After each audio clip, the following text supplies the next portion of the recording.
मैंने डंके की चोट पे कहा, मैं आज भी कहता हूँ दुनिया वालों सुनो, पूरी दुनिया की खूबियां एक तरफ, पूरी दुनिया के कमालात एक तरफ, पूरी दुनिया का दिमाग एक तरफ, पूरी दुनिया की तरक्की एक तरफ, मोहम्मदुर रसूलुल्लाह एक तरफ। फिर भी मुकाबला कुछ नहीं है। मुकाबला मुझे पकड़ लिया एक आदमी ने, बड़ा पढ़ा लिखा था, दाढ़ी भी नहीं थी, बहुत काबिल आदमी थे। कहने लगा हजरत जरा सोच समझ के बोला करो। मैंने कहा क्या बात भाई, कोई गलती हो गई? बोले आप जो ये जुमला बार बार दोहरा रहे थे कि पूरी दुनिया को एक तरफ और पूरी दुनिया की काबिलियत एक तरफ, पूरी दुनिया की दानिशमंदी एक तरफ और मोहम्मदुर रसूलुल्लाह एक तरफ, फिर भी मुकाबला नहीं। बोले टेक्नोलॉजी का दौर है, जवाब नहीं दे पाओगे। मैंने अल्लाह की कसम तकरीर करना छोड़ दूंगा अगर जवाब ना दे पाऊं तो। मैंने कहा तू कर ले सवाल, चल। समझ रहे आप? कयाम गाह पे बैठे थे, मैंने कहा हल्का फुल्का मौलवी समझ रहा क्या? मुस्तनद मुफ्ती हूँ।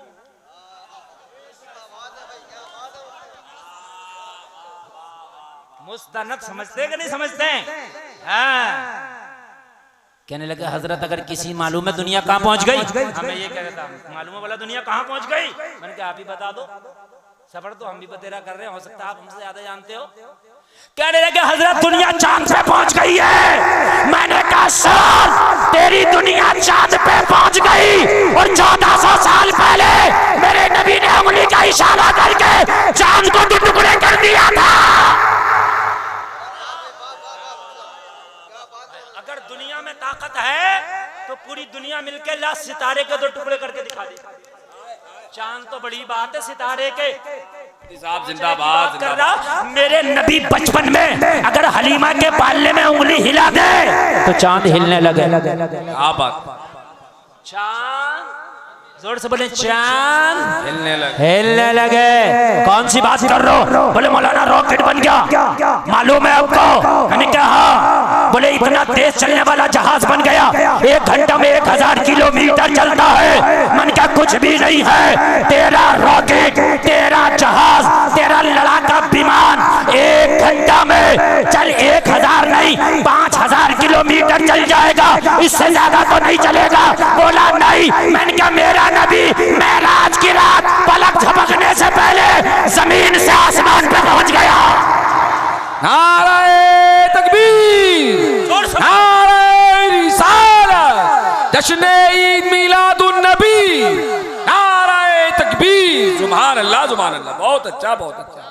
मगर तुझे वो 5 रुपए का पॉपास जो पेट भी खराब कर देगा, किडनी भी खराब कर देगा, लीवर भी खराब कर देगा, दांत भी खराब कर देगा, सेहत भी खराब कर देगा, तुझे भी खराब कर देगा। मगर बच्चा कहता वही चाहिए। आज यही हाल मेरी कौम का है कि मुस्तफा जाने रहमत की जिंदगी देसी घी का हलवा है, मगर हम इसे छोड़ के मुंबई का पॉपस चाहिए, बॉलीवुड का कुरकुरा चाहिए। आज यही तो बात है। इस पॉपस ने, इस कुरकुरे ने तेरी जिंदगी बर्बाद कर दी, तेरा कल्चर बर्बाद कर दिया। बेटियों की इज्जतें तबाह हो गई, बेटियों की इज्जतें लुट गई। ए मेरी कौम, ये बॉलीवुड कुरकुरा है जो तुझे तबाह कर देगा। मोहम्मद रसूलुल्लाह की सीरत देसी घी का हलवा है। तो जहालत का ये हाल था कि लोग बच्चियों को जिंदा दफन कर देते थे। मेरे नबी दुनिया में तशरीफ ना लाए थे, जहालत का ये हाल था। शादी करने के लिए एक लड़की के साथ 20 लोग बलात्कार करते, उसके पेट में अगर किसी का बच्चा रह जाता फिर पंचायत होती, वो जिसकी तरफ इशारा करता उसी से उसकी शादी की जाती। वो जहालत का दौरा था। मगर कलमा पढ़ने वालों, तुम्हारा नबी सिर्फ कलमा पढ़ने वालों के लिए रहमत नहीं है, बल्कि वो तो उनके लिए भी रहमत है जिन्होंने उनका कलमा नहीं पढ़ा है। इसलिए कि मेरे नबी आए तो जिंदगी जीने का सलीका गैरों को भी आया। मेरे नबी आए तो जिंदगी जीने का सलीका उनको भी आया जिन्होंने नबी को पत्थर मारे थे। मेरे नबी आए तो जिंदगी जीने का सलीका उनको भी आया जिन्होंने गालियां बकी थी। मेरे नबी आए तो जिंदगी जीने का सलीका उनको आया कि जो जानवरों से बदतर थे। मेरे नबी दुनिया में तशरीफ लाए तो जिंदगी अपनों ने तो जी नबी को देख के, मगर खुदा की कसम गैर भी ये कहने पे मजबूर हो गए कि मोहम्मद का किरदार लाजवाब है, मोहम्मद की सीरत लाजवाब है, मोहम्मद की सूरत लाजवाब है, मोहम्मद का अखलाक लाजवाब है, सर से लेके पैर तक आमिना तेरा लाल लाजवाब है। सुभान अल्लाह बोलो। खुदा की कसम नबी की सीरत लाजवाब, नबी की सूरत लाजवाब, नबी का अखलाक लाजवाब। और एक बात बताऊं, आज काफी तादाद में मजमा है, मेरी तकरीर सुन के चले जाना और नहीं भी सुन के जाओगे तो मेरा कुछ नहीं बिगाड़ने वाले, समझ रहे हैं आप। ना मैं मरऊब होता हूं, ना मैं ये सोचता हूं सुनना है कि नहीं सुनना है, समझ रहे हैं आप। हाँ, मुझे टेंशन नहीं रहती है, ना मैं ये सोचता हूँ कि कितने लोग हैं कितने कम हैं, ना कोई मसला। जो मुझे बोलना वो बोलना, सुनोगे फायदा होगा, ये मेरी गारंटी है। सुना के ऐसा जाऊंगा कि इंशाअल्लाह दिल की दुनिया बदल जाएगी, समझ रहे हैं आप। हाँ, रात मेरी तकरीर बेंगलोर में थी, अब यहाँ है, कल कहीं और होगी, परसों कहीं। रोजाना कर नहीं है, तुम ना सुनो कोई और सुन लेगा, बता के नहीं। रात सुने, हमारा हिसाब ये है उस बच्चे वाला, हमारी कौम का हिसाब उस बच्चे वाला नहीं। भाई तवज्जो फरमाए, अहले मिंबर मेरे खानदान के लोग तवज्जो कर दें बस, मेरे खानदान के लोग। हमारा हिसाब उस बच्चे वाला है कि माँ देसी घी का हलवा बनाए घर में, देसी घी डाले, बादाम पिस्ता किशमिश छुआरा मुनक्का डाले, कितना ताकतवर हलवा हो गया। और बच्चे को बना के घर में रख दे, मेरे लाल ये हलवा तेरे लिए दुनिया की हर चीज से ताकतवर है, मेरे लाल जब तुझे भूख लगे इसे खाना। मगर बच्चा उस हलवे की तरफ नहीं, 5 रुपए के पोपस की तरफ भागता है। आपने देखा होगा दुकान में कुरकुरे की तरफ भागेगा। मेरी बात गलत तो नहीं है? वो माँ का बनाया हुआ हलवा उसे अच्छा नहीं लगेगा, वो माँ का बनाया हुआ हलवा उसे अच्छा नहीं लगेगा। 5 रुपए का पोपस चाहिए, 5 रुपए का कुरकुरा चाहिए। हाय मेरे लाल, तेरी माँ ने जो हलवा बनाया था इसके अंदर देसी घी था, इसके अंदर मगजियात थे, वो सबसे बढ़ के इसके अंदर माँ का प्यार था। मगर तुझे वो 5 रुपए का पोपस जो पेट भी खराब कर देगा, किडनी भी खराब कर देगा, लीवर भी खराब कर देगा, दांत भी खराब कर देगा, सेहत भी खराब कर देगा, तुझे भी खराब कर देगा। मगर बच्चा कहता वो ही चाहिए। आज यही हाल मेरी कौम का है कि मुस्तफा जाने रहमत की जिंदगी देसी घी का हलवा है, मगर हम इसे छोड़ के मुंबई का पोपस चाहिए, बॉलीवुड का कुरकुरा चाहिए। आज यही तो बात है, इस पोपस ने, इस कुरकुरे ने तेरी जिंदगी बर्बाद कर दी, तेरा कल्चर बर्बाद कर दिया। बेटियों की इज्जतें तबाह हो गई, बेटियों की इज्जतें लुट गई। ए मेरी कौम, ये बॉलीवुड कुरकुरा है जो तुझे तबाह कर देगा। मोहम्मद रसूलुल्लाह की सीरत देसी घी का हलवा है।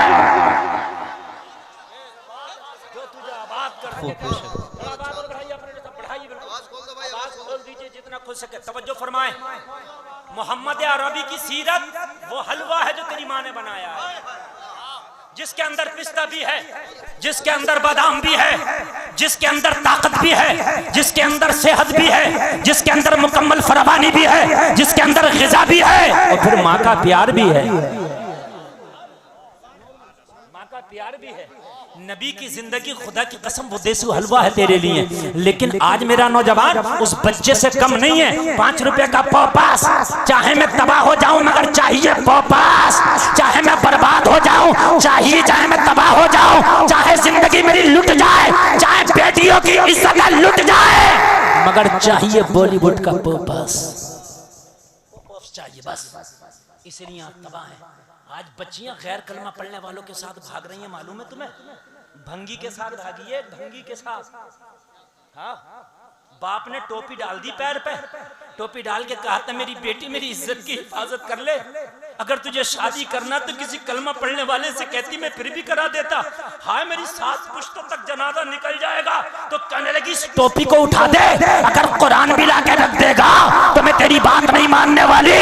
कमी क्या है खुदा की कसम। अरे बाप आज टोपी रखना, अगर इसके बचपन में तूने इसे कुरान बताया होता, टोपी की अजमत बताई होती, तो अल्लाह की कसम ये जान तो दे देती मगर इज्जत का सौदा ना करती। जान तो दे देती मगर इज्जत का सौदा ना करती है। आज टोपी रख रहा है, खुदा की कसम कल तूने टोपी की इज्जत बताई होती। आज कुरान की बात कर रहा, कल तूने जब तेरी बेटी बच्ची थी तो कुरान की बात करी होती। आज हदीस की बात कर रहा, जब तेरी लाडली बच्ची थी तो तूने हदीस की बात कही होती। अब तो इसे पोपस की आदत पड़ गई, हलवा इसके लिए बेकार है, ये 5 रुपए का पापास इसके लिए बहुत कुछ है। आओ सुनो, मैं कहता हूँ खुदा की कसम, अगर बेटी को दीन दे दोगे जान तो दे देगी मगर इज्जत का सौदा नहीं करेगी। जान तो दे देगी मगर इज्जत का। आज बेटियां इज्जतों के सौदा कर रही हैं। लोगों ये बहुत बड़ा अलमिया है, आप इसे चाहे हल्के समझो। मैं पूरे हिंदुस्तान का दौरा कर रहा हूं और मैं हालात कौम के देख रहा हूं। खुदा की कसम अपनी बेटियों को पहले दीन दो, अगर बेटी दीनदार हो गई तो नस्लों तक दीन पहुंच जाएगा। नस्लों तक पहुंचेगा दीन। और एक बेटी ने करके भी दिखाया। बाप ने खुदा की कसम दीनी माहौल में बेटी को पाला था। नाम आप खुद बता दोगे। जब निकली ना इधर कर्नाटक के कॉलेज में, सैकड़ों भेड़िए जब उसके पर्दे की और इसके हिजाब की धज्जियां उड़ाने लगे ना, तो शेरनी भर के नारा लगा के उनका मुकाबला करके बता दिया था कि मोहम्मद से वफा तूने तो हम तेरे हैं, ये जहां चीज है क्या लोहो कलम तेरे।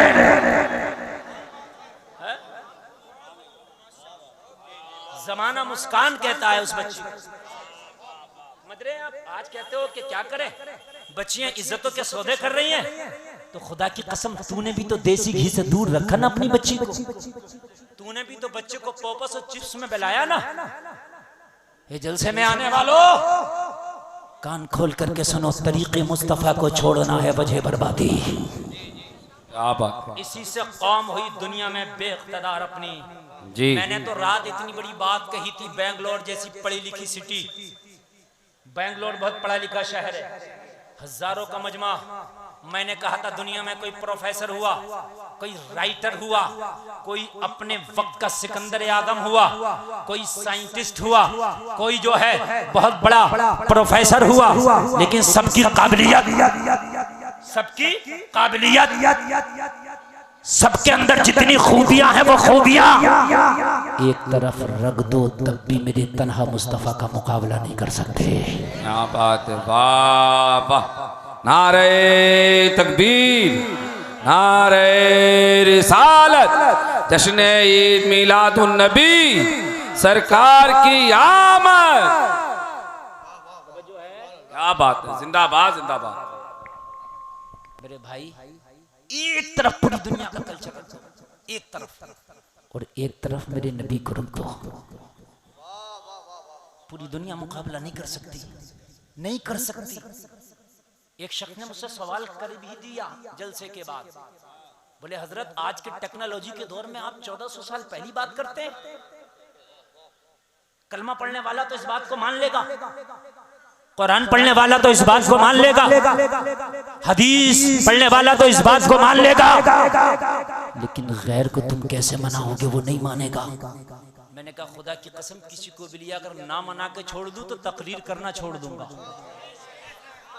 हट जाओ जल्दी से, पिला गए हैं बस रख दो। अच्छा जब नाज शरीफ हो रही थी तो बिल्कुल मुकम्मल ऐसे चल रही थी, और जब तकरीर हुई है तो खुजली मचने लगी।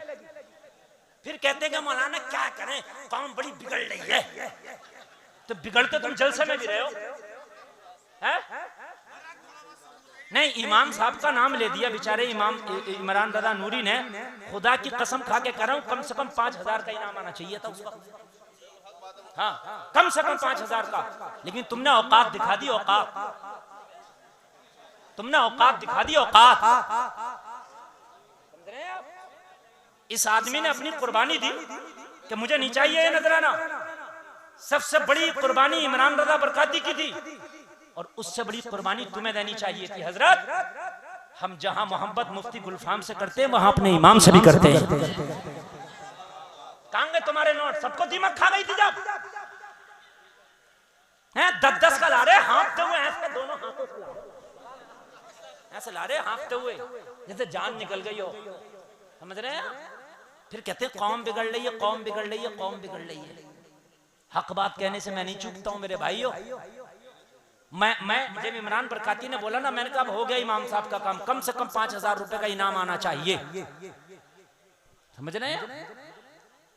ये कयामत में दामन पकड़ लेंगे तुम्हारा, तुम इसे हंसी में ले रहे हो।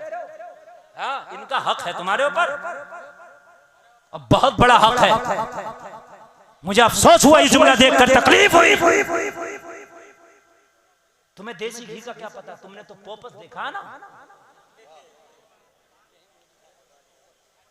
समझ रहे हैं? मुझसे सवाल कर दिया हजरत, इस टेक्नोलॉजी के दौर में आप बात करते हो 1400 साल पुरानी, मालूम है दुनिया कहां पहुंच गई? मैंने कहा चल तू ही बता दे कहां पहुंच गई, कहां पहुंच गई दुनिया भैया? ना यहां तक पहुंच गई बस तुम्हारी, जब तक पहुंची है तुम्हारी दुनिया, सागा नहीं है तुम्हारी दुनिया।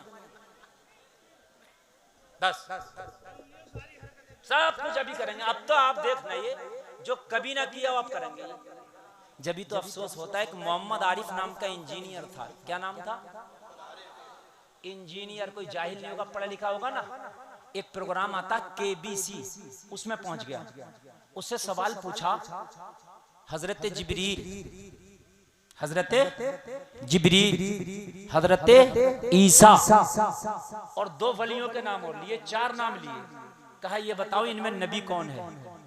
तो ये आरिफ, मोहम्मद आरिफ इंजीनियर ने कहा इस सवाल को हटा दो, इसका जवाब मैं नहीं दे सकता। हजरत ईसा जैसे नबी के बारे में जिसको पता ना हो, मूसा जैसे नबी के बारे में जिसे पता ना हो, मुझे बताओ। वजह यही है कि कभी तुमने तकरीर सुनी नहीं। अफसोस की बात है। अभी YouTube पे देख लेना, निकाल के मेरी बात जैसा गलत लगे तो मैंने कर दूसरे का सवाल हटा दो, ये मैं इस सवाल का जवाब नहीं दे सकता। बताइए आप, ये अफसोस मेरी कौम का अलमिया है। अफसोस की बात है, एक इंजीनियर नहीं बता पा रहा है, तो ये खाली जो खेतों पे फेरे लगाता, पानी लगाता, वो क्या बताएगा?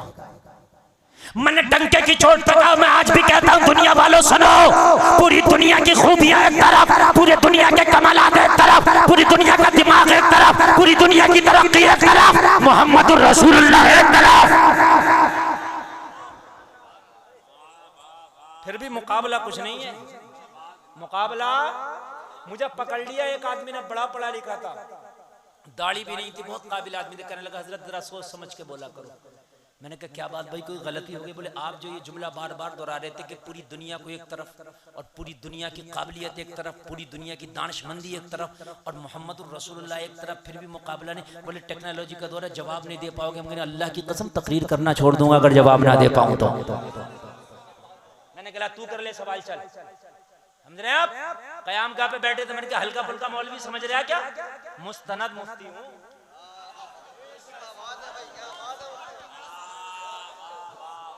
मुस्तनद समझते कि नहीं समझते?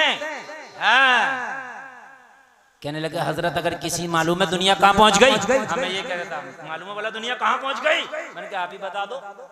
सफर तो हम भी बतेरा कर रहे हैं, हो सकता है आप हमसे ज्यादा जानते हो। कहने लगे हजरत दुनिया चांद पे पहुंच गई है। मैंने कहा सर तेरी दुनिया चांद पे पहुंच गई और 1400 साल पहले मेरे नबी ने उंगली का इशारा करके चांद को 2 टुकड़े कर दिया था। अगर दुनिया में ताकत है तो पूरी दुनिया मिलकर लाख सितारे के 2 टुकड़े करके दिखा दे। चांद तो बड़ी बात है, सितारे के साहब जिंदाबाद कर रहा। मेरे नबी बचपन में अगर हलीमा के पालने में उंगली हिला दे तो चांद हिलने लगे। आप चांद जोर से बोले, चांद हिलने लगे। कौन सी बात कर रहे हो? बोले मौलाना रॉकेट बन गया, मालूम है आपको? मैंने कहा हाँ। बोले इतना तेज चलने वाला जहाज बन गया, 1 घंटा में 1000 किलोमीटर चलता है। मैंने कहा कुछ भी नहीं है, तेरा रॉकेट, तेरा जहाज, तेरा लड़ाका विमान 1 घंटा में चल 1000 नहीं 5000 किलोमीटर मीटर चल जाएगा, इससे ज्यादा तो नहीं चलेगा। बोला नहीं। मैंने कहा मेरा नबी मेराज की रात पलक झपकने से पहले जमीन से आसमान पे पहुंच गया। नारे तकबीर, नारे रिसालत, जश्न ईद मिलादुन नबी, नारे तकबीर, सुभान अल्लाह सुभान अल्लाह। बहुत अच्छा बहुत अच्छा।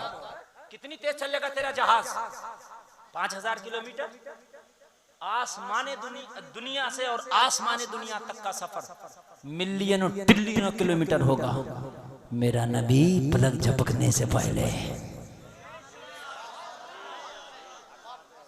पलक झपकने से। और मैंने कहा सुन, आज की साइंस चांद की खबर दे सकती है। मेरे नबी ने 7 आसमानों के ऊपर जो जन्नत है, अल्लाह की कसम उसकी खबरें दी है। हाय हाय हाय, जरा बोलो यार सुभान अल्लाह। अब मुझे बताओ यार, मुझे बताओ कि कौन मुकाबला कर सकता है तेरे नबी का? किस बात में मुकाबला कर सकता है तेरे नबी का? जरा मुझे बताओ तो। पूरी दुनिया एक तरफ ले आओ, खुदा की कसम मेरे नबी का मुकाबला नहीं कर सकती, और नहीं कर सकती, और नहीं कर सकती, नहीं कर सकती। किधर भाग रहे हो आप? देसी घी तो इधर है। कहाँ जा रहे हो आप? किधर जा रहे हो आप? आज नौजवानों को देखो, कोई टैटू बनवा के घूम रहा है, कोई बिच्छू बनवा के घूम रहा है, कोई सांप बनवा के घूम रहा है, कोई फटी हुई पैंट पहन के घूम रहा है। ये सब पोपस है, पोपस। अब किसी को देखो फटा हुआ पैंट, किसी को देखो बिच्छू, देखो टैटू, कहना पोपस किधर जा रहा है? कुरकुरा है, कुरकुरा, कुरकुरा है ये, कुरकुरा। देसी घी तो इधर है। सुभान अल्लाह, जोर से बोलो सुभान अल्लाह, सुभान अल्लाह। मुरादाबाद का एक डॉक्टर, जिसकी एक मरीज को देखने की फीस 1800 रुपए। कितनी? पेट का डॉक्टर है, काय का डॉक्टर है? 1800 तो खाली फीस लेता, 5000 की चेक इन करता है, खून चेकअप, ये चेकअप, वो चेकअप, दवा अलग देता, 10,000 में बिठाता है। मैं चला गया उसके पास। अरे और इंसान है हम भी, कोई फरिश्ते थोड़ी हैं। लेकिन अल्लाह का करम है, वो भी मैं एक कमाल की बात बता दूंगा। उसने 6 महीने इलाज करा, खुदा की कसम जितना उसने इलाज किया, अल्लाह की कसम खा के बता रहा हूँ मिंबर रसूल पे, जितना उसने इलाज किया इतना मर्ज बढ़ा। मैं परेशान हो गया, लगता था कि अब जिंदगी नहीं है। बाखुदा बता रहा हूँ, अल्लाह की कसम खा के, ये बिल्कुल सच्चे जुमले बोल रहा हूँ, झूठे पे अल्लाह की 100 बार लाना। फिर आखिरी जब मैं उससे नुस्खा लाया तो वो कहने लगा, हजरत मेरा दिमाग भी अब फेल हो रहा है, जितना मैं मर्ज को आपके दवा अच्छी कर रहा हूँ उतना बढ़ रहा। खुदा की कसम रात को आया, मैंने ईशा की नमाज पढ़ी, अपनी वालिदा के पास बैठा और मैंने बैठ के कहा कि मैंने दिल बहुत घबराता है, लगता मर्ज बहुत बढ़ गया, समझ में नहीं आता। आज डॉक्टर ने भी ऐसे ऐसे कहा। मेरी अम्मी जान ने कहा तुम टेंशन मत लो, मैं दुआ करती हूँ। खुदा की कसम ईशा की नमाज पढ़ के मेरी माँ ने मुसल्ले पे दुआ की, और दुआ करने के बाद में एक मैंने वजीफा पढ़ना शुरू किया। अल्लाह की कसम खा के कहता हूँ, उसी रात से मैंने एक टेबलेट भी नहीं खाया। सुबह को जब उठा था तो मुकम्मल अच्छा था। बेशक जहाँ पर सारे नुस्खे फेल हो जाते हैं वहाँ माँ की दुआ काम आती है। जोर से बोल दो ना सुभान अल्लाह, सुभान अल्लाह, सुभान अल्लाह। सारे नुस्खे खत्म हो जाते हैं वहाँ माँ की दुआ काम आती है। मैंने देखा वो पानी पी रहा था, मिट्टी का गिलास था। बताना गैस का स्पेशलिस्ट डॉक्टर, पेट का स्पेशलिस्ट डॉक्टर, और पी रहा मिट्टी के बर्तन में। मैंने पूछ लिया आप चाहें तो सोने के बर्तन में पी लें, एक आदमी को बिठा रहे हैं 10,000 में, तो भाई सोने के बर्तन में पी लें आप पानी, ये मिट्टी का क्यों? कहने लगे मौलाना पानी इसमें ही शुद्ध होता है और ये जो है ना मर्ज से फ्री हो जाता है। अगर हम मिट्टी के बर्तन में इस्तेमाल करें ना तो ये मर्ज से फ्री हो जाता है। तो मैंने कहा ये रिसर्च की है? कहने लगा ये तो पता नहीं। मैंने कहा डॉक्टर साहब आज आप आज पी रहे हैं, ये 1400 साल पहले मेरे नबी ने रिसर्च करके छोड़ दी है। मेरे नबी का तो गिलास मिट्टी का, मेरे नबी का तो प्लेट मिट्टी का, मेरे नबी की हांडी मिट्टी की, मेरे नबी का पीने का बर्तन मिट्टी का, मेरे नबी का खाने का बर्तन मिट्टी का। खुदा की कसम, अरे सुन्नत पे अमल तो करके दिखाओ। अगर हजारों मर्ज तुम्हारे घर से दूर ना हो जाए तो कहना वाह वाह वाह, जिंदा। हजारों मर्द अगर तुम्हारे घर से दूर ना हो जाएं तो कहना, लेकिन कुर्बान जाओ, मुस्तफा की शरीयत पे अमल तो करो, मुस्तफा के तरीके को तो अपनाओ। लेकिन हम अपनाते ही नहीं ना। एक मुसलमान को अंग्रेज ने नमाज पढ़ता हुआ देखा ना, वही खड़ा हो गया। जैसे मुसलमान नमाज पढ़ के फारिग हुआ, उसने सलाम फेरा, अस्सलामु अलैकुम वरहमतुल्लाह, अस्सलामु अलैकुम वरहमतुल्लाह। अंग्रेज ने पकड़ लिया, ये कौन सा एक्सरसाइज है, कौन सा योगा है? कहने लगा योगा नहीं, मेरी इबादत, मेरी नमाज है। कहने लगा वो मुसलमान, ये नमाज का तरीका किसने बताया? कहा मेरे नबी मोहम्मद रसूलुल्लाह ने बताया। अंग्रेज ने कहा अगर तेरे नबी ने ये नमाज पढ़ने का तरीका बताया है तो मैं डंके की चोट पे कहता हूँ पूरी दुनिया में मोहम्मद से बड़ा कोई डॉक्टर नहीं है। वाह जिंदाबाद, बेशक। किधर जा रहा हो? सहाबा किराम, खुदा की कसम एक बात बताऊं मैं आपको, जरा सुने, और ये उलमा का वहां सहाबा किराम के पास कोई फैसिलिटी नहीं थी, कोई भी, जो आज की फैसिलिटियां, कोई भी नहीं। लेकिन सहाबा किराम को इस तरह के मर्ज भी नहीं थे जो आज हमारे अंदर है। सही बता रहा हूं। हाँ, सुना किसी सहाबी को हार्ट नहीं था। 6 सहाबी 60 हजार से भिड़ जाते थे। माशाअल्लाह, सुभान अल्लाह बोलो, सुभान अल्लाह। मदीना में आ गया था एक यूनान का हकीम, मतब तो खोला, हॉस्पिटल तो खोला, मरीज कोई नहीं गया। एक सहाबी का दामन पकड़ के बोला, यहाँ लोग मरीज होते तो दवा लेने कहाँ जाते? कहो हकीम सुन, अगर यहाँ कोई मरीज होता है तो दवा यूनान से नहीं बल्कि कुरान से होती है। वाह वाह वाह वाह, जिंदाबाद, बेशक। यूनान से नहीं, कुरान से होती है।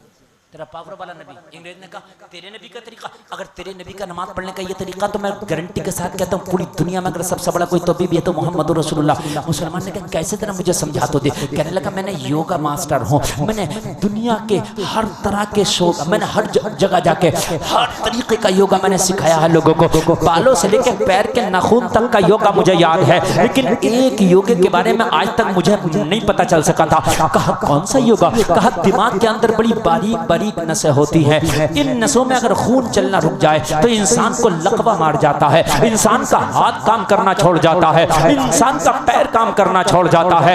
इंसान को अगर दिमाग में एक नस ब्लॉक हो जाए तो पूरा उसका आधा जिस्म काम करना छोड़ जाता है। तो मैं बहुत परेशान था कि दिमाग का कोई ऐसा योगा पता चल जाता कि जिससे दिमाग की बारीक नसों में भी खून दौड़ने लगता, लेकिन ऐसा योगा मुझे न मिल सका। लेकिन तेरी नमाज को मैंने देखा तो मैं कुर्बान जाऊं तेरी नमाज के तरीके पर मुझे दिमाग का योगा भी मिल गया। मुसलमान ने कहा मुझे हाथों हाथ बताता चला जा किस योगे की बात कर रहा है। तो अंग्रेज ने जवाब दिया था सोच, दिल पूरी बॉडी में खून की सप्लाई करता है। अब दिल नीचे है, दिमाग ऊपर है। जब दिल नीचे से दिमाग के ऊपर को खून चढ़ाता है तो दिमाग पे खून चढ़ाने में दिल को परेशानी होती है, दिल पे लोड पड़ता है, इसलिए कि दिल नीचे है, दिमाग ऊपर है। मगर जब तू नमाज पढ़ रहा था तो दिमाग नीचे हो गया सजदे में, दिल ऊपर हो गया सजदे में। जब तक सजदा रहेगा, जब तक आसानी से दिल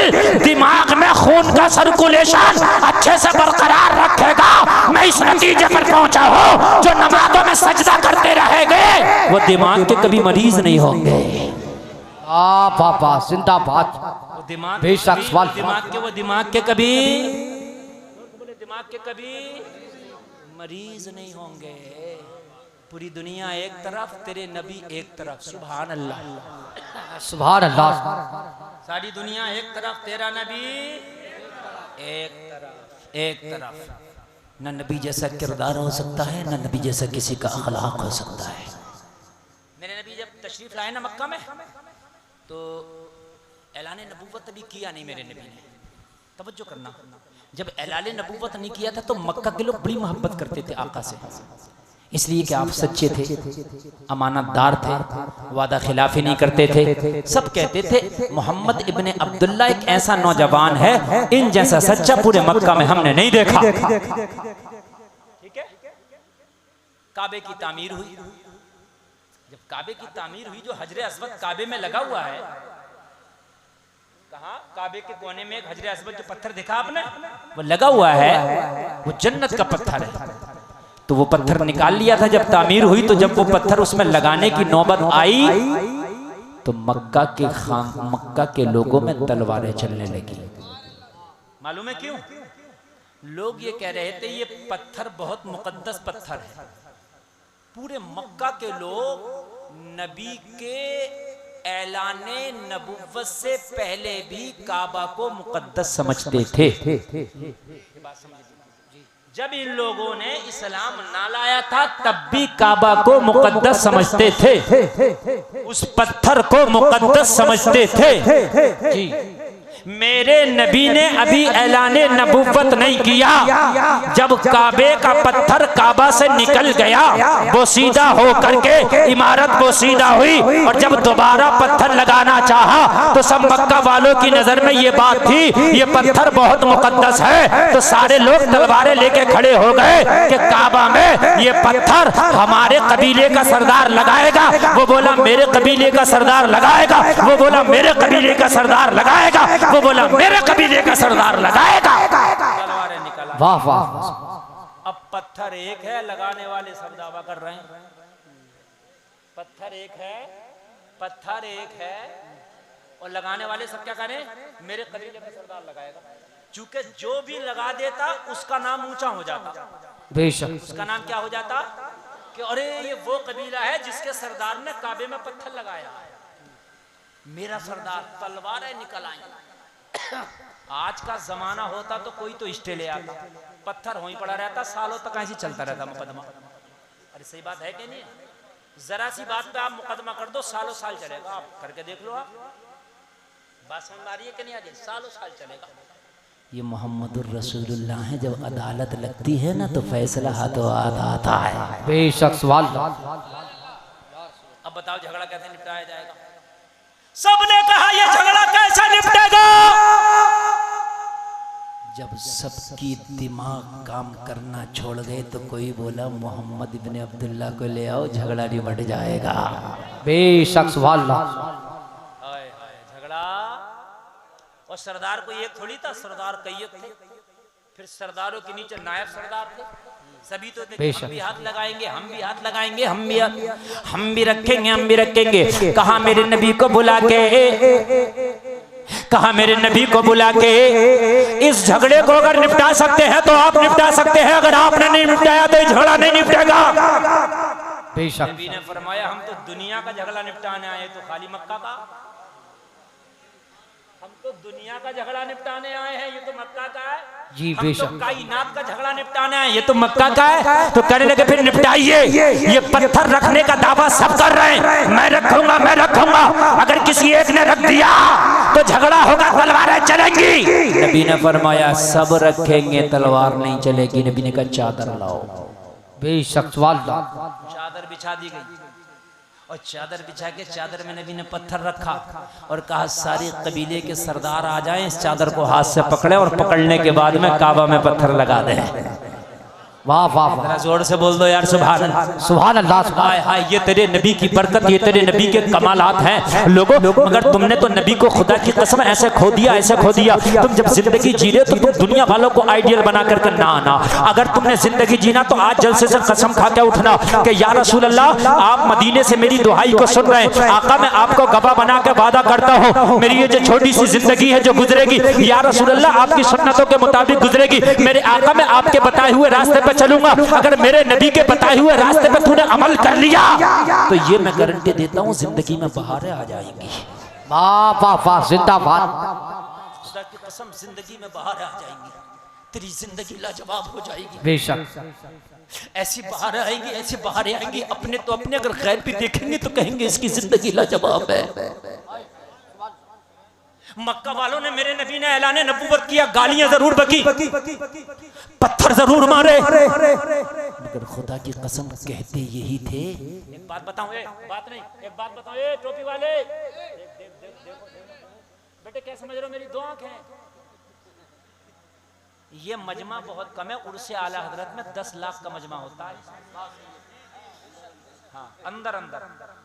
और मैं वो खतीब हूँ, ये देखो इधर बात कर रहा था, मैं इधर तो नहीं देख रहा, मैंने बता दिया। मुझे सब पता है किस कौन क्या हरकत कर रहा है। और अगर आप मोहब्बत से सुनेंगे तो मैंने वादा किया ऐसा सुना के जाऊंगा पूरी जिंदगी याद करोगे। और अगर आप नहीं सुनोगे तो बस टाइम पूरा करके मैं भी चला जाऊंगा। समझ रहे हैं आप? ये आप समझ लीजिए। आप अगर थोड़ी देर आपको मजा ना भी आए जब भी सुनो। बात समझ में आ रही है कि नहीं आ रही है? पहले अगर मजा ना भी आए 5-10 मिनट तो सुनो मैं कहना क्या चाह रहा हूं, उसके बाद इंशाल्लाह आपको मजा आएगा इंशाल्लाह। सुने, मक्का वाले जो पत्थर मार रहे थे, जो गालियां दे रहे थे, जो कह रहे थे ये झूठे हैं जादूगर हैं, बाद में ये कहते थे मोहम्मद की बातें हैं लाजवाब। वाह वाह। क्या है मोहम्मद की बातें? अबू जहल ने जब मेरे नबी का दिल दुखाया ना तो मेरे नबी ने कह दिया अल्लाह इनने मेरा दिल दुखाया है। अबू जहल ने, इसने मेरे दिल के टुकड़े किए, अल्लाह इसके बेटे के टुकड़े टुकड़े कर देगा। अबू लहब के बेटे के लिए मेरे नबी ने कह दिया। नबी का कहना था, अबू लहब को बात का पता चला कि नबी ने ये जुमला बोला है कि अल्लाह तेरे बेटे के टुकड़े टुकड़े कर देगा। अबू लहब ने अपने बेटे की सिक्योरिटी बढ़ा दी, कहीं जाने नहीं दे। बड़ा परेशान बेटा, ये अजीब बाप है, कहीं निकलने नहीं देता, कहीं जाने नहीं देता, सारी आजादी छिन गई। एक दिन बेटा बोला अपने बाप अबू लहब से, ये तो बता तू परेशान क्यों है? कहा तुझे पता नहीं है मोहम्मद ने कहा अल्लाह तेरे टुकड़े टुकड़े कर देगा, तो कहा तू डरता क्यों है? तू तो कहता मोहम्मद झूठे हैं, झूठे की बात से डरना क्या? बात समझे। ये बेटा कह रहा तू तो कहता मोहम्मद झूठे, मोहम्मद जादूगर हैं, वो तो रातों को गड़गड़ के सुबह को कलाम सुनाते, तो अगर वो झूठे हैं तो डरता क्यों है? झूठे ने कह दिया। और अगर वो सच्चे हैं तो मान क्यों नहीं लेता? वाह वाह वाह, जिंदाबाद। अगर झूठे हैं तो डर मत, और अगर सच्चे हैं तो हट मत। एक काम कर लेना। कहने लगा सही बात बताऊं, किसी से ना कहे तो कहा बता दे, तो कहा कोने में को आ जा, कोई सुन ना ले। कहा बता। कहा सही बात तो ये है मोहम्मद ही सच्चे नबी है। सुभान अल्लाह, सुभान बोल दो यार सुभान अल्लाह, सुभान अल्लाह, सुभान अल्लाह। सही बात तो है, ये सच्चे हैं, तो फिर का मानता क्यों नहीं? का अपनी सरदारी चली जाएगी, अपने चक्कर में नहीं मानता, हसद के चक्कर में नहीं मानता। अरे काबे की कुंजी मेरे हाथ में है, काबे का कैशियर मैं हूँ, इसलिए मेरी बड़ापन, मेरी सरदारी ना चली जाए। लोगों कान खोल के सुन लो, अबू लहब ने नबी को ना माना कि मेरी सरदारी ना चली जाए, कुत्ते से बदतर हो के मरा। अबू बकर ने मान लिया, खुदा की कसम कयामत तक के लिए आशिकों का सरदार बना दिया गया। तकबीर, नारे रिसालत, नारे गौसियत, जश्न ईद मिलादुन नबी, सरकार की आमद, मसलके आला हजरत, नारे हैदरी। मानने से आदमी छोटा नहीं होता है, बड़ा होता है। आज भी बहुत से लोग नहीं मानूंगा, उसे समझाओ कि मान ले ये बात, नहीं मानूंगा, और बाद में मान लेता है। मौलाना लोग तकरीरें कर रहे हैं कि शादियां हल्की करो, नहीं मानूंगा, बारातें हल्की लेके जाओ, नहीं मानूंगा, मेरी तो 300 जाएंगी। यही हो रहा कि नहीं हो रहा? मेरी तो 300 है, 300 नहीं माना। वो अभी जब लॉकडाउन लगा था देखा था, लड़की वाले का बयान है कि 4 मुर्गे लाया था, 2 मुर्गे बच गए, 2 में ही बारात सिमट गई लॉकडाउन में। अरे हुआ कि नहीं हुआ? अगर 4 बहनों है ना 4, तो बड़े वाले कह रहे हैं, तो कह रहे हैं इन्हें छोटों को ले जाओ, इन्हें ले जाओ। कहना तुम ना चल रहे ना, हम तो बड़े हैं। इन्हें पता था कि जाएंगे तो पता ना लठिया कब फिर जाए। माने कि नहीं माने? अरे बोलो माने कि नहीं माने? ऐसे माने, ऐसे छोटे क्या करें? हम तो छोटे हैं, ये बड़े, इन्हें लेके जाओ। बड़ी टाइम से बारात जा रही थी, बड़ी टाइम से जा रही थी बारात। हकीकत बता रहा हूं मैं, हकीकत। और अब आलम यह है कि अगर दूल्हा ने अपनी कार में ना बिठाया तो बहनों ही नाराज है, मुझे इसमें बिठाया। अरे इसमें क्या लाल लटक रहे हैं? दूसरे में बैठ जाओ, इसी में बैठूंगा। और अगर बहनों ही बिछा लिया तो फूफा नाक टेढ़ी करके उधर जा रहा, मुझे क्यों ना बिठाया? अजीब मसला आया है? अरे बहुत सी जगह नाराज हो गए, नाराज। बहुत बताया ना समझे, खुदा की कसम मौलवियों ने बहुत समझाया, और जब डंडा चला है ना लॉकडाउन में तो सब समझ गए 2-2 लोग जा रहे हैं बारात में, 2-2। कहाँ गए तेरे 4 बहनों ये 5 फूफे, कहाँ गई तेरी 300 की बारात? मेरी बात गलत नहीं है। जब डंडे चले तो खुदा की कसम 4-4 लोग जाकर निकाह कर लाए।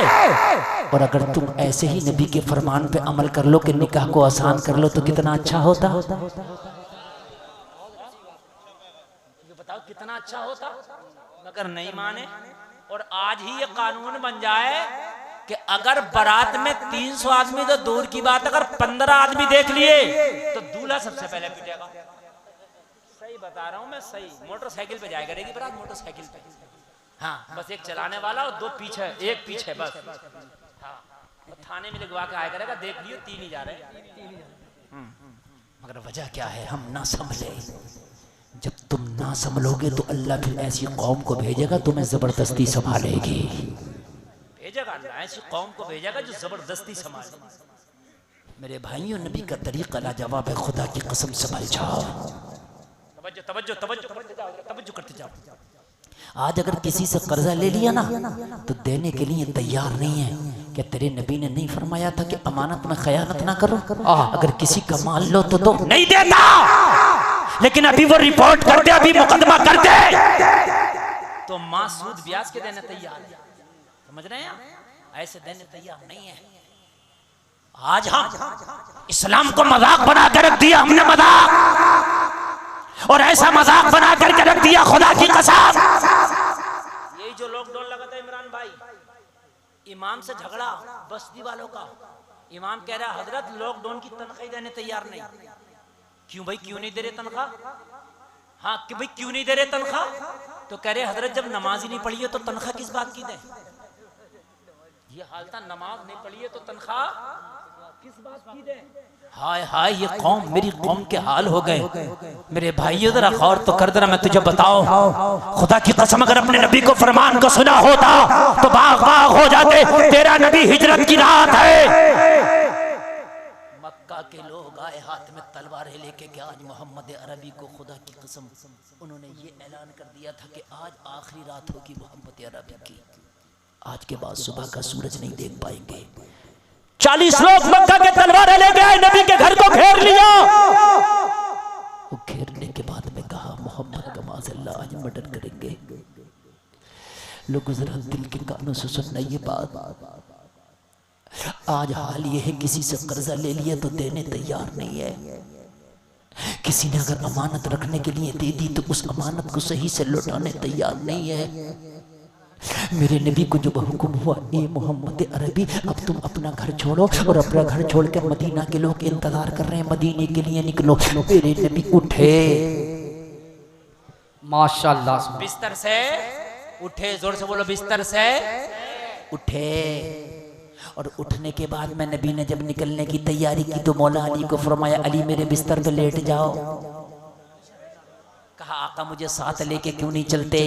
कहा मेरा कुछ काम बाकी है, वो काम तुम्हें करना है। कहा या रसूल अल्लाह वो कौन सा काम है? मेरे नबी ने फरमाया मक्का के लोगों ने बहुत सी अमानतें मुझे रखने के लिए दी थी, अगर तुम मेरे साथ चले गए तो वो अमानतें कौन लौटाएगा? तुम सुबह में उठना और उठने के बाद में मक्का के एक एक आदमी की अमानत देना। मैं तुम्हें बता रहा हूँ ये फला की अमानत है, ये फला की अमानत है, ये फला की अमानत है, ये फला की अमानत है। ये जलसे में आने वालों, जो लोग तलवार लेके आज नबी का कत्ल करने आए थे नबी के घर के, उनकी भी अमानतें नबी के पास थी। नबी ने कहा इनकी भी अमानतें हैं जो आज तलवार लेके मेरा कत्ल करने आए। हजरत अली अर्ज करते आका ये तो आपके जानी दुश्मन है कि इनकी भी अमानत है। मेरे नबी ने फरमाया यही तो है, मैं दुनिया को ये बताने आया हूँ कि मोहम्मद वो है जो दुश्मनों की अमानतों का भी ख्याल करता है। वाह वाह वाह, नारे तकबीर। हमारे मुआशरे का हाल ये है, अगर कोई पैसा दे दे और वो लेने के लिए जाए और अगर उससे ज्यादा मांग ले तो कहता मैं दे तो देता, मगर 4 आदमी में तूने मांग क्यों लिया, अब नहीं दूंगा। और अगर झगड़ा हो जाए तो कहता मैं दे तो देता, मगर तूने झगड़ा क्यों किया, अब तो बिल्कुल नहीं दूंगा। यहाँ झगड़ा नहीं बल्कि यहाँ मर्डर करने आए, नबी का कत्ल करने आए। नबी जब भी करें अली इनकी अमानत लौटाना, मैं चला जाऊंगा, मेरे जाने के बाद ये तो कहेंगे हमने तलवार लेके मर्डर करने गए, कत्ल करने गए, लेकिन वाकई सच्चे आदमी का नाम मोहम्मद है, जो अमानतें पूरी दुनिया से बढ़कर जिसका ख्याल करता उसका नाम मोहम्मद है। मौला अली को मेरे नबी ने अमानतें सौंपी, अपने बिस्तर से उठे। वाह वाह वाह, जरा जोर से बोलो सुभान अल्लाह। अच्छा, ये चारों तरफ से घर को घेरे हुए खड़े हैं, अब निकलेंगे कैसे? ये कमाल की बात है। मगर नबी नबी है। नबी ने मिट्टी उठाई और उस पे सूरह यासीन शरीफ की चंद आयतें पढ़ी। कहा अली अब मैं जा रहा हूं, तुम्हें मेरे बिस्तर की हिफाजत करना और इन अमानतों की हिफाजत करना है। अली मैं जा रहा हूं, बिस्तर को तुम्हें ले देना है। अली ने बिस्तर संभाला, मेरे नबी ने अपने कमरे से निकले और वो एक मुट्ठी खाक यासीन शरीफ की चंद आयतें पढ़ के जब उनके ऊपर फेंका तो मेरे नबी उनके पास से निकल गए। उनको नबी नजर ही नहीं आए कब निकल गए। वाह वाह वाह, सुभान अल्लाह। पड़ी ना खाक वो उनके सर पे, तो नबी नजर ही नहीं आए कब निकल गए। नबी नजर ही नहीं आए और ये सुबह तक डटे हुए खड़े, मारेंगे। और जब सुबह होने वाली है नबी तो चले गए। नबी तो जोर से बोलो, नबी तो। अच्छा एक बात बताऊं मैं, अगर आज का कोई होता ना तो कहता या रसूल अल्लाह मोहब्बत बहुत करता हूं मगर मुझे साथ में लेके चलो। ये 40 लोगों के लिए छोड़ के जा रहे हो, ये मुझे छोड़ेंगे, आप तो चले जाएंगे, मेरा मर्डर कर देंगे।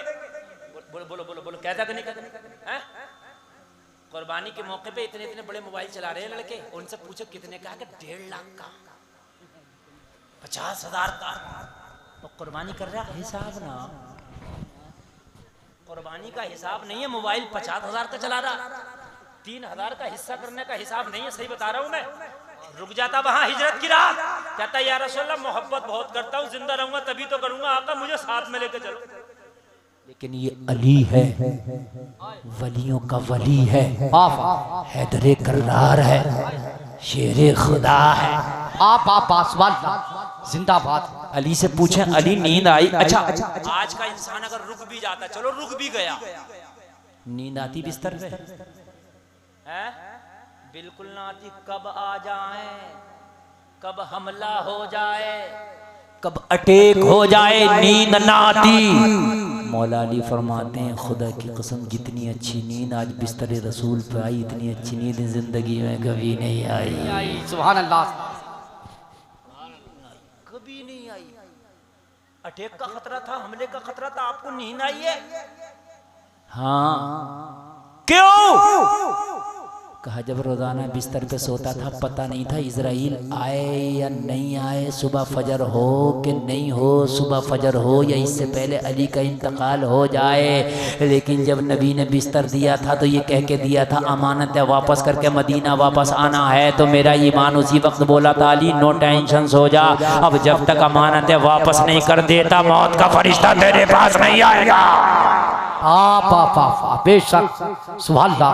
मौत का फरिश्ता तेरे पास नहीं आएगा। लोगों इन्होंने मेरे नबी को घेरा था और मेरे नबी को अल्लाह ने ऐसे निकाला इन्हें पता भी नहीं चला। मेरे नबी ने अबू बकर को साथ लिया, ओ अबू बकर चल, आज हिजरत की रात है, आज मदीने वालों को शर्फयाब करना है। हजरत उमर का सामान बंधा हुआ, हजरत अबू बकर का सामान बंधा हुआ है, मुस्तफा का साथ पकड़ा, रात में मक्का से निकल गए। लोगों अब जरा गौर करते चलना, मेरे नबी जैसे ही मक्का से निकले, हिजरत की रात है, अबू बकर का साथ है। एक बात बताओ, जलसे में आने वालों, मेरे नबी चाहते तो किसी और को भी साथ ले देते, मगर दुनिया वालों को बता दिया कि हिजरत की रात अबू बकर को लेके जा रहा हूँ और ये बता के जा रहा हूँ जो मकाम अबू बकर का है वो किसी का नहीं है।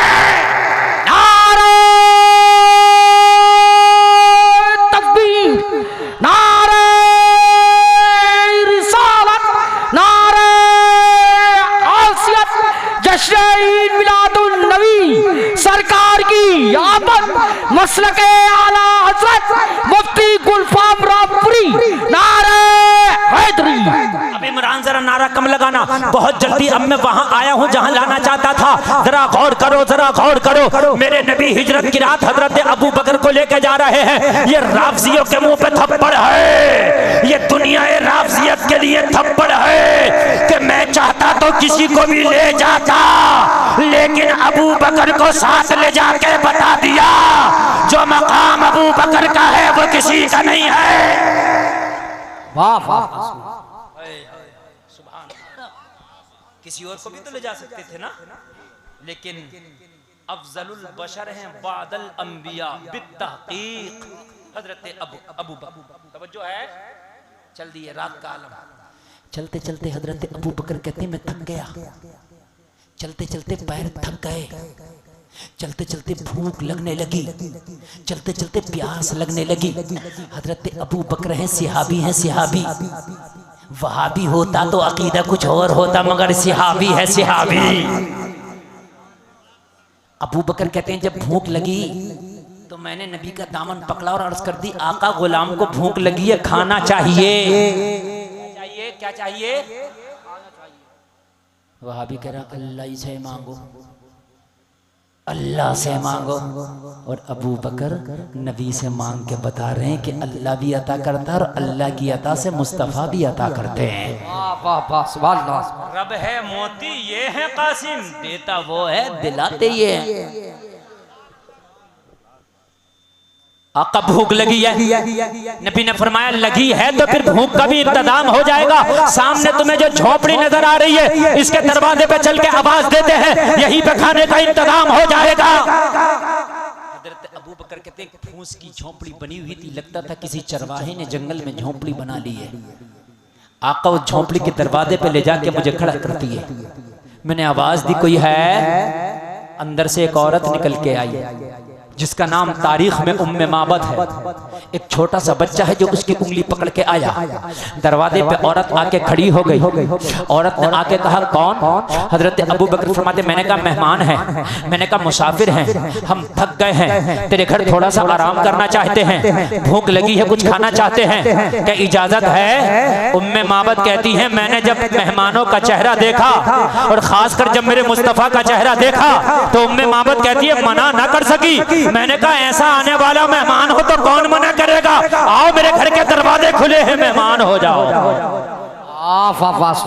नबी मेहमान हो गए, अबू बकर मेहमान हो गए। अब जरा गौर करो, उम्मे माबद का बयान है इत्तेफाक से उस दिन मेरे घर में खाने का कोई सामान ना था। क्या नाम है औरत का? क्या नाम है औरत का? मोहम्मद वासिफ रज़ा नाम है औरत का।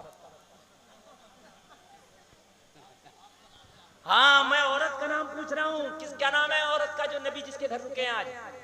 पता ही नहीं है। हाँ तवज्जो करो, अब मेरी बात जरा गौर से सुनो। मोहम्मद वासिफ भाई बड़ी मोहब्बत से सुनना है।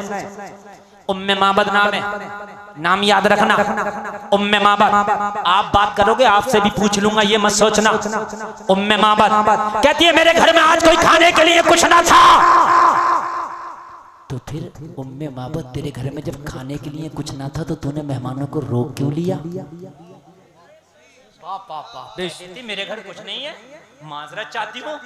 तो कहने लगी बात सही है, मैं ना रोकती, लेकिन रोकने की वजह दी थी वो मेहमान ऐसा था जब उसका चेहरा देखा ना तो मैं रह न सकी। मैंने कहा मेरा घर कुर्बान, मेरा दिल कुर्बान, मेरे घर पे आ जा। मैंने सोचा अगर कुछ खाना ना खिला सकूंगी तो क्या हुआ, इस मेहमान की ज़ियारत तो हो जाएगी। वाह वाह, बेशक ज़ियारत तो हो जाएगी। नबी बैठे, अबू बकर बैठे, उम्मे माबद भी बैठ गई खामोशी से। उम्मे माबद ज़ियारत कर रही है, ज़ियारत कर रही है। हजरत अबू बकर फरमाते मैं तो भूखा था, मैंने फिर अर्ज़ किया आका कुछ खाने का इंतज़ाम हो जाता। मेरे नबी ने फरमाया इससे पूछ जिसका घर है। मेरे नबी ने जब हजरत अबू बकर को कहा कि पूछ, हजरत अबू बकर ने कहा ए खातून क्या तेरे घर में कुछ खाना है? कहने लगी मैं शर्मिंदा हूँ मेरे मेहमान, मुझे माफ़ कर दे, आज मेरे घर में कुछ भी खाने के लिए नहीं है। मेरा छोटा सा बच्चा फाके से तड़प रहा है, इसके खाने के लिए भी कुछ नहीं है। अगर आज कुछ भी होता तो ये जो मेहमान मेरे घर पे आया है इसका चेहरा लाजवाब है, इसके लिए पेश कर देती। अपने बच्चे को ना खिलाती मगर मेहमान के लिए पेश कर देती। वाह वाह बेशक। मगर मैं शर्मिंदा हुआ, आज मेरे घर पे कुछ नहीं है। हजरत अबू बकर कहते मैं खामोश हो गया, इसलिए कि किसी को जलील करना, किसी को रुस्वा करना ये मेरे नबी ने नहीं बताया। उसके घर पे अगर कुछ नहीं है तो उससे ज्यादा डिमांड करते वो रुस्वा हो जाती, उससे ज्यादा डिमांड करते वो शर्मिंदा हो जाती। हजरत अबू बकर खामोश हो गए। मेरे नबी ने फरमाया अबू बकर क्या हुआ? अर्ज करने लगे या रसूलुल्लाह इसके घर पे आज खाने के लिए कुछ नहीं है, अगर कुछ होता तो ये बयान ये पेश कर देती, मगर है ही नहीं। मेरे नबी ने फरमाया परेशान ना हो, आज मोहम्मद ने कदम रखा है, ये भी खाएगी और तुम भी खाओगे। हाय हाय जरा जोर से बोलो सुभान अल्लाह। आता है फकीरों पे उन्हें प्यार कुछ ऐसा, खुद भीख दे और खुद कहे मंगते का भला हो। नबी ने फरमाया आज इसके घर पे आए हैं तो आज इसको ऐसा छोड़ कर नहीं जाएंगे, ये भी खाएगी और तुम भी खाओ। कहा अबू बकर कुछ नहीं? अर्ज की आका इसके घर पे कुछ नहीं है, तन्हा है, मुफलिस है। मेरे नबी ने फरमाया अबू बकर इसके आंगन में एक बकरी बंधी है, इससे कहो अगर इसकी इजाजत हो तो इसकी बकरी का दूध निकाल ले, दूह ले, ये भी पिएगी हम भी पिएंगे। इतना कहना था। हजरत अबू बकर करे हम तो थे ही भूखे प्यासे, हम फौरन पहुंचे और हमने कहा तेरे घर पे खाने को कुछ नहीं है, बकरी बंधी है, तू कहे तो इसका दूध निकाल ले। अच्छा उम्मे माबद ने पहचाना नहीं था नबी को, कभी मुलाकात नहीं, कभी देखा नहीं, भाला नहीं, कुछ नहीं, वो तो ये समझ रही मेहमान है, लाजवाब मेहमान आ गया आज, का दूध निकाल ले, दूह ले। उम्मे माबद इतना सुन के मुस्कुराई, कहने लगी तुम अरब हो? हजरत अबू बकर ने कहा हाँ हम अहले अरब हैं। तो कहा अरब लोग तो बकरी पालते भी हैं और बकरियों के बारे में जानते भी हैं। जो लोग बकरी पालते हैं, जो लोग भैंस पालते हैं, वो भैंस को बकरी को देख के बता देते हैं ये दूध देने वाली है या ये ठंड है दूध नहीं देगी। बताते हैं कि नहीं बताते हैं? देख करके बताते हैं। कहने लगी जब तुम अहले अरब हो और जब तुम बकरियां पालते हो तो इस बकरी को देख के नहीं लगता ये दूध नहीं देती? इसने महीनों से दूध नहीं दिया है, ये बीमार बकरी है, कमजोर बकरी है, इससे खड़ा नहीं हुआ जाता, इससे चला नहीं जाता, इसलिए ये घर में पड़ी है। मेरा शौहर रोजाना जब बकरियां चराने जाता सारी बकरियां ले जाता, इसे छोड़ जाता, इसलिए ये चलने के काबिल नहीं है, ये बीमार है, इसकी दूध की खीरी सूखी पड़ी है, इसके थनों में दूध नहीं, इसने महीनों से दूध नहीं दिया, ये क्या दूध देगी? हजरत अबू बकर ने कहा ओ उम्मे माबाद इस बकरी की कमजोरी को ना देख, दूध दिलाने वाले की पावर को दे। इसे क्यों देख रही है? जिंदाबाद बेशक। उम्मे माबद कहती है मैं खामोश हो गई।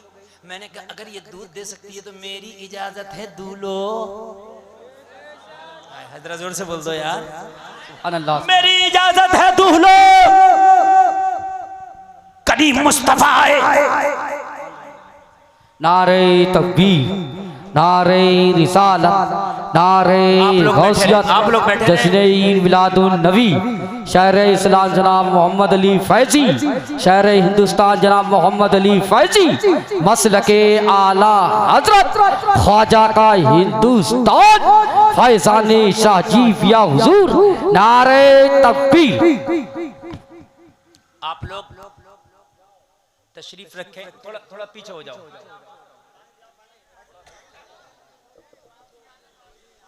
एक कमेटी वाले अब बैठ जाओ, अब बैठ जाओ, अब बिल्कुल बैठ जाओ, बिल्कुल बैठ जाओ, बिल्कुल डिस्टर्ब नहीं। बहुत अच्छा ये जलसा चल रहा है, बहुत अच्छा आप सुन रहे हैं, इसमें बिल्कुल डिस्टर्ब नहीं। आप देख रहे हैं इस वक्त हिंदुस्तान में 786 की स्पीड से दौड़ने वाला वो शायर जिसको मोहम्मद अली फैजी के नाम से जाना जाता है। मैंने अपने तकरीर के शुरू में जिस लहजे का नाम लिया था वो लहजा मोहम्मद अली फैजी के रूप में आपकी निगाहों के सामने मिंबर शरीफ की जीनत बन चुके हैं। और मेरे बाद इंशाअल्लाह भरपूर तरीके से फैजी भाई को आप समाअत करेंगे इंशाअल्लाह। सुनेंगे ना इंशाअल्लाह? इंशाअल्लाह। अब कोई मेहमान आना बाकी नहीं है, आपके सारे मेहमान आ गए मिंबर शरीफ पर, ठीक है ना? अब इंशाअल्लाह। और मोहम्मद अली फैजी किसी कंजूस शायर का नाम नहीं है, ये इतने सखी हैं, अगर आप बूढ़ी रात में भी इन्हें सुनेंगे तो ये फिर उसी जज्बे से सुनाते हैं जैसे इब्तदाई रात में सुनते हैं लोग, उसी जज्बे से इंशाअल्लाह सुनेंगे ना। तो फिर बोलें जरा सुभान अल्लाह। बहुत अच्छा माशाअल्लाह। अब बिल्कुल आवाजाई बंद कर देना, मेरी बात सुनते रहे। अबू बकर ने कहा या रसूलल्लाह इजाजत तो मिल गई लेकिन ये बकरी दूध नहीं देती है, खुश्क है। फतेह मोहम्मद भाई भी हमारे तशरीफ लाए मोहम्मद अली भाई के साथ माशाअल्लाह। दूध नहीं देती आका। या रसूल अल्लाह इसने काफी अरसा से दूध नहीं दिया, बीमार है। आका इसलिए जमीन पर पड़ी है, ये खड़ी नहीं हो सकती। या रसूल अल्लाह इसका शोहर जब बकरियां लेकर के गया है तो इसको न ले जा सका, उसकी वजह ये है आका ये चलने के काबिल नहीं है। या रसूल अल्लाह ये जब चलती नहीं उठती नहीं तो अब दूध का आलम क्या है। मेरे नबी ने फरमाया अबू बकर इससे दूध का बर्तन मंगा, दूध दिलाना मोहम्मद का काम है। जानवर भी जानते हैं ये नबी है, बेशक। आज इंसान जानवर से बदतर होकर घूम रहा है, जानवर भी जानता है ये नबी है, जानवर भी जानता है ये नबी है। एक शख्स अपने ऊंट की शिकायत करने आ गया, या रसूलल्लाह मेरा ऊंट बहुत ज्यादा बेलगाम हो गया। आका जब भी मैं बोझा रखता हूँ अपने ऊंट पे ना तो मेरा ऊंट बोझा गिरा देता है। या रसूलल्लाह मेरा कहना नहीं मानता। आका मेरा ऊंट बड़ा बेलगाम हो गया, बड़ा बेअदब हो गया। नबी ने ये नहीं कहा वो जानवर है मैं क्या करूंगा। नबी ने फरमाया ला ऊंट को बुला के ला, ला ऊंट को बुला के ला। जब नबी ने इतना कहा तो वो शख्स ऊंट को बुला के ले आया। मेरे नबी ने ऊंट से पूछा क्या तू बेलगाम हो गया, क्या तू बेअदब हो गया, तू इसका बोझा नहीं संभालता। अर्ज किया रसूलल्लाह ये मेरा मालिक सच कह रहा, मैं इसका बोझा नहीं संभालता हूँ, जब भी मेरे ऊपर बोझ रखता मैं गिरा देता हूँ। मेरे नबी ने फरमाया ये तो तेरा मालिक है, तू इसकी बेअदबी क्यों करता है, तू इसकी बात क्यों नहीं मानता। अर्ज की आका मैं इसकी बात दिन में एक बार नहीं मानता और ये अपने मालिक परवरदिगार की बात दिन में 5 मर्तबा नहीं मानता। ये 5 वक्त की नमाजें छोड़ता। आका ये नमाज नहीं पढ़ता, पूछो। वाह वाह। आका पूछो ये मेरा मालिक है वो उसका मालिक है। मेरे नबी ने पूछा तू नमाज नहीं पढ़ता, तेरा ऊंट शिकायत कर रहा। अर्ज करने लगा रसूलल्लाह ये सच बोल रहा, मैं नमाज नहीं पढ़ता हूँ। मेरे नबी ने फरमाया तू अपने मालिक के हुक्म को ठुकराता है, ये तेरे हुक्म को ठुकराता है। तू आज वादा कर कि तू आज के बाद नमाज नहीं छोड़ेगा, ये तेरा हुक्म मानेगा। अर्ज किया रसूलल्लाह मैं वादा करता हूँ आज के बाद नमाज नहीं छोड़ूंगा। तो ऊंट ने भी वादा किया आका आज के बाद इसका बोझा नहीं गिराऊंगा। वाह वाह वाह। जानवर भी जानते हैं कि ये नबी है। नबी बकरी के करीब तशरीफ लाए। उम्मे माबद कहती है मुझसे कहा गया बर्तन लाओ, मैं दूध का बर्तन लेके आई, नबी के हाथ में थमा दिया। जैसे ही मुस्तफ़ा करीम के हाथ में उम्मे माबद ने बर्तन थमाया, लोगों गौर कर कहने में खड़े होकर देख रही थी। मेरे करीम मुस्तफ़ा ने बकरी की पीठ पर हाथ रखा। जैसे ही मेरे नबी ने बकरी की पुष्ट पर हाथ रखा वो बीमार बकरी खड़ी हो गई। लोगों वो बीमार बकरी ऐसे खड़े हो गई कि जैसे इसे कभी कोई मर्ज हुआ ही नहीं था। लोगों सर उठा के खड़ी हो गई। देखते ही देखते क्या देखा कि उसके सूखे हुए थनों में दूध आ गया और इतना दूध आ गया कि मेरे नबी ने दूध निकालना शुरू किया।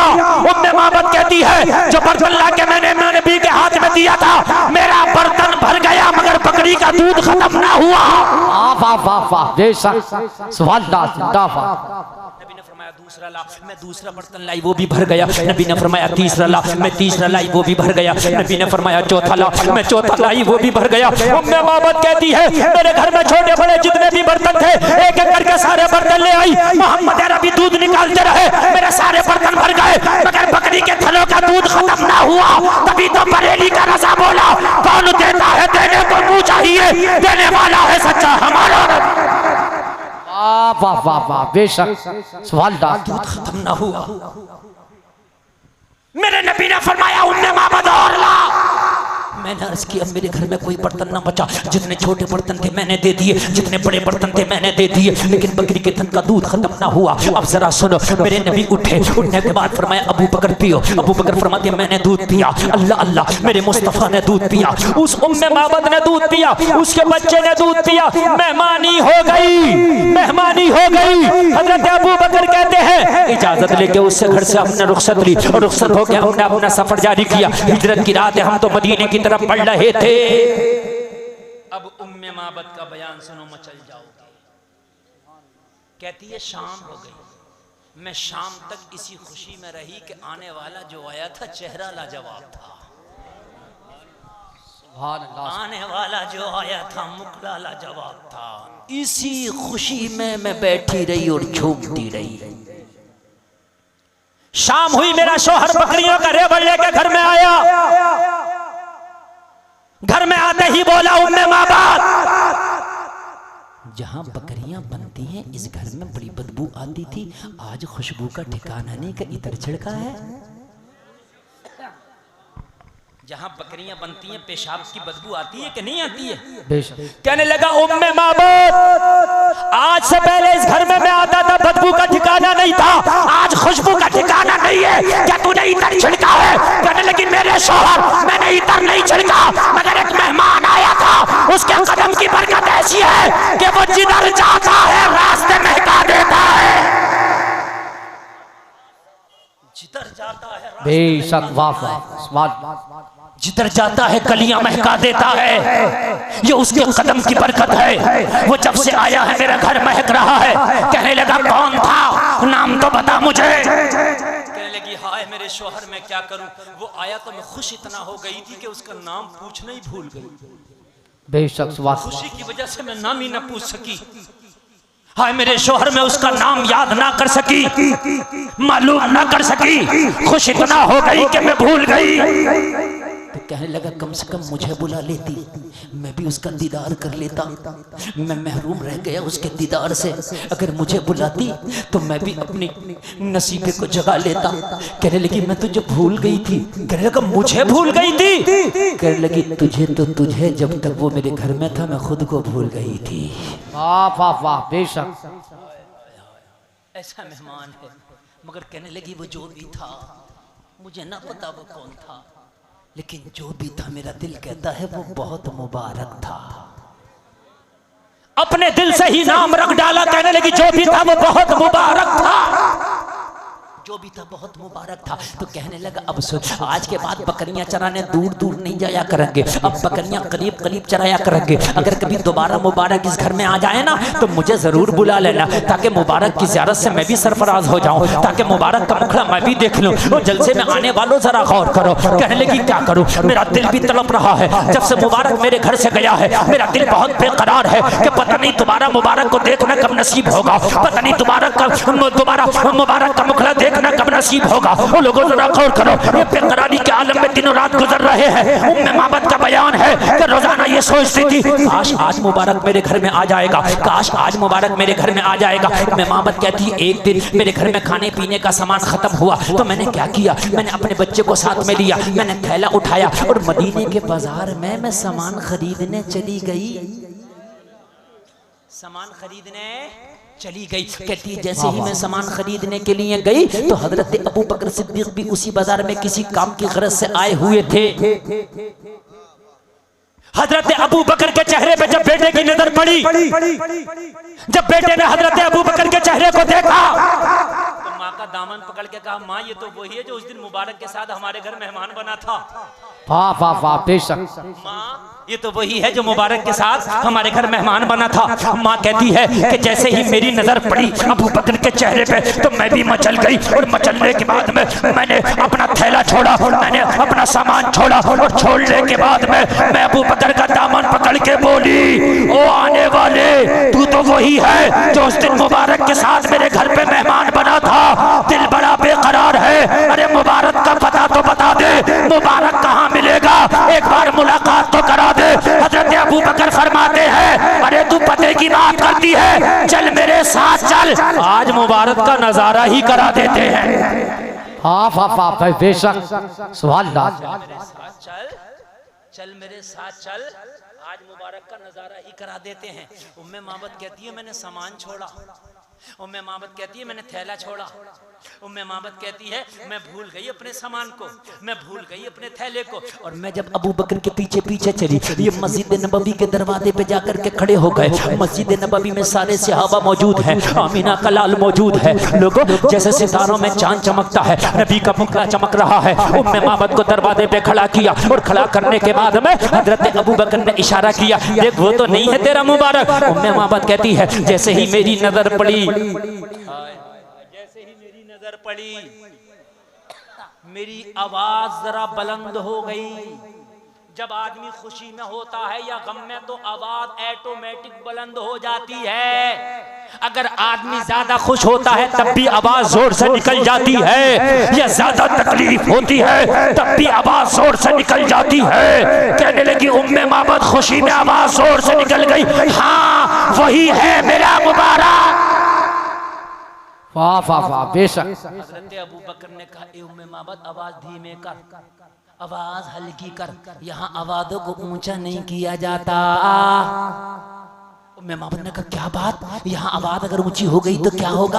हजरत अबू बकर ने फरमाया सुन, इनकी बेअदबी है, इनसे नीची आवाज रख, इनसे ऊंची आवाज करना अदब नहीं है, गुस्ताखी है। उम्मे माबद कहती है मैंने पूछा क्या कोई ये सरदार है, क्या कोई ये बादशाह है या कहीं के राजा हैं कि इनकी आवाज से ऊंची कोई आवाज नहीं करता, इनकी बात से ऊंची कोई बात नहीं करता।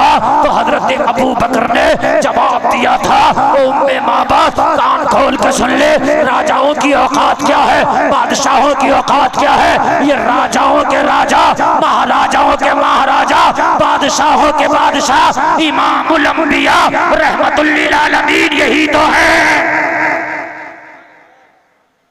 ताहा व यासीन यही तो हैं, आखिरी पैगंबर यही तो हैं। कहने लगी मेरे घर आए थे उस वक्त मैं पता ना लगा सकी ये नबी हैं, तो अब पता लगा ले ये नबी हैं। उम्मे माबद कहने लगी अबू बकर जरा रुक जाओ, घर जाने दो। उम्मे माबद घर आ गई और घर आने के बाद शोहर से बोली परेशान मत हो, मुबारक का पता लगा लिया है। कहने लगा कौन है बता तो। कहने लगी तुझे पता नहीं, नबियों का सरदार आखिरी नबी मोहम्मदुर रसूलुल्लाह वही तो मेरा मुबारक है। मुलाकात हो गई। कहने लगी हाँ देख के आई हूँ मगर मैं पास में नहीं गई। क्यों? कहने लगी तुझे लेकर के जाऊंगी, तुझे साथ में ले जाके खुद भी कलमा पढ़ूंगी, तुझे भी कलमा पढ़वाऊंगी। हाय हाय हाय हाय, नबी की बारगाह में हाजिर हैं। और हाजिर होने के बाद उम्मे माबद कहती आका चेहरा देख के ही सब कुछ समझ लिया, बताने की जरूरत नहीं, बस कलमा पढ़ा दे। और नबी ने जब कलमा पढ़ाया, साहिब इस्लाम किया, तो लोगों कान खोल करके सुनो। उम्मे माबद कहती है अब मेरी जिंदगी में बहारें आ गई।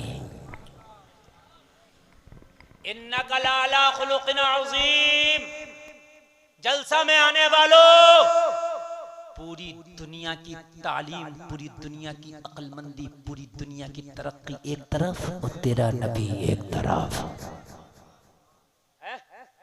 पूरी दुनिया तेरे नबी के मुकाबले पे कुछ नहीं। नबी की ज़िंदगी को अपनाओ, अपने घरों में इस्लामी कल्चर, इस्लामी माहौल पैदा करो। बात और करना चाहता था, बहुत बड़ा शायर आपके सामने है, इसलिए गुफ्तगू करना अब बिल्कुल नामुनासिब है। इनका भी वक्त है। आप मोहम्मद अली भाई को सुने, ये आपके हवाले। कहने सुनने में कोई खता हुई हो मेरा मौला माफ फरमाए। कलमा शरीफ पढ़ें, ला इलाहा इल्लल्लाह मुहम्मदुर रसूलुल्लाह। इस्लाम जिंदाबाद, व मा अलैना इल्लल बलाग। अस्सलामु अलैकुम।